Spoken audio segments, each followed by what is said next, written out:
నమస్తే అండి. యూట్యూబ్ ప్రేక్షకులకు నా యొక్క నమస్కారాలు. ఈ మరుగుమందు చూసారా అండి?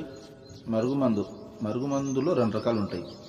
మనకు ఒకటి వచ్చేసి తినే తాగే దాంట్లో పెట్టేది, అంటే అది కడుపుకు పెట్టేదన్నమాట.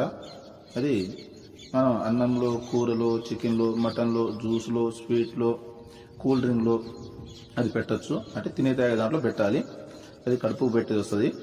ఇక రెండోది మనకు బట్టలకు, చెప్పులకు, తలకు, వంటికి ఏదో ఒక భాగాన పూసే మరుగుమందు వస్తుంది అనమాట. అది లిక్విడ్ వస్తుంది, అది పవర్ఫుల్ లిక్విడ్ అనమాట. అది కొద్దిగా అంటించినా ఇక మనం చెప్పినట్టే వింటారు, మన చెప్పు చేతులు ఉంటారు, అంటే వాళ్ళకు మనం చెప్పింది ఏదమవుతుంది అనమాట. దీంతో పాటు వశీకరణ పూజ కూడా చేస్తానండి. చాలా సంవత్సరాల నుంచి విడిపోయిన భార్యాభర్తలు కానీ, ప్రేమికులు కానీ, పిల్లలు కానీ, ఎవరైనా కానీ చాలా సంవత్సరాల నుంచి విడిపోయిన వాళ్ళని పీర్ల ద్వారా, వాళ్ళ ఫోటోల ద్వారా నేను వశీకరణ పూజ చేస్తాను.